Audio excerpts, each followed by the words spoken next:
Kidd Kraddick in the morning. The Showbiz Top 5. Hey, this is Kellie Rasberry, and I've got your Showbiz Top 5 for a Monday.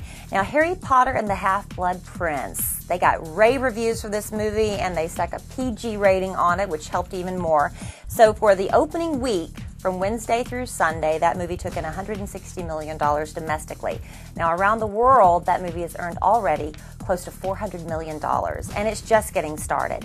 Now, here in the United States, Ice Age, Dawn of the Dinosaurs came in second place, followed by Transformers, and then last week's number one, Bruno, fell way back for fourth place and just over $8 million in ticket sales. So last week, Misha Barton, we hear that maybe she's the one that called 911 because she was freaking out. And then police showed up and took her to Cedars-Sinai, where they put her on a 5150. That's an involuntary hold in a psychiatric ward where they could hold her, I believe, up to 72 hours against her will. Now, her friends are starting to blab a little bit about what really happened. They say it wasn't Misha that called 911, but they did because she'd been on a three-day cocaine binge, and they were afraid she was just going to kill herself. And then we've seen pictures of her from just like the day or two before she was admitted. She had just been so thin, and then suddenly these pictures were her really bloated. You hardly recognized her, and they say it was from the drugs. One source says she's running out of money, she's not having any luck in the love life, and she's got this new CW series that was supposed to start filming this Wednesday, but because of the psychiatric problems, it's been pushed back until July 31st. Now, when Michael Jackson's memorial service was held a couple weeks ago in Los Angeles, Jermaine Dupri was not there by Janet Jackson's side. That's her longtime boyfriend. Now, at the time, his friends were saying that Jermaine just did not do funerals.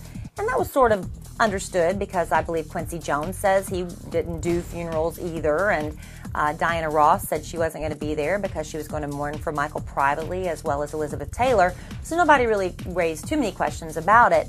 Well, now we hear the two of them actually did break up. It was a big mistake to mix business and pleasure, and then, you know, the last couple albums he worked on with Janet tanked, the tour tanked, and so it all just kind of fell apart. But she's not wasting too much time mourning that loss because she's still mourning the loss of her brother, and she's busy taking care of his 3 children. The rumor is she's going to be the one that ends up raising them. Now, it's a story we hope's not true, but about 8 months ago, there were some pictures of Demi Lovato that surfaced that showed some scratch marks on her wrist. And at the time, she said she'd been wearing bracelets that were too tight. You know, get a grip, everybody. Well, now more pictures are out, again showing her with these, what looked like slash marks on her wrist. We don't want to believe she's cutting herself, but she is under a tremendous amount of pressure. She's been touring a lot. She's got her TV show on the Disney Channel, Sunny with a Chance. Not a lot of downtime. So a lot of times when people are under stress and under pressure, they cut as a way to relieve that. We hope that is not the case, of course.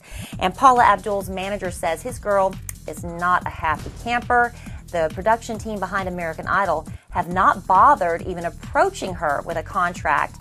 And the American Idol judges are less than a month away of having to get back to work. Now, Randy Jackson's already signed back on. I know they're in negotiations with Cara Diaguardi, I can't remember her name ever, and Simon Cowell, but Paula hasn't even been approached. And I'm sure to add insult to injury, when she hears that Ryan Seacrest just got his salary tripled to $15 million per episode. So the manager is saying he finds it very rude and disrespectful. They haven't even approached Paula at this point, that she is going to walk as a result of what's going on, and they're considering everything. She has some ideas for some other competition-type shows. She just did one for MTV where it was a cheerleading competition, so she's got some ideas she's willing to play around with, and it's not like she needs the money. She'll be fine with or without American Idol. And will American Idol be all right without her? That's the question. And that's your Showbiz Top 5 for Monday.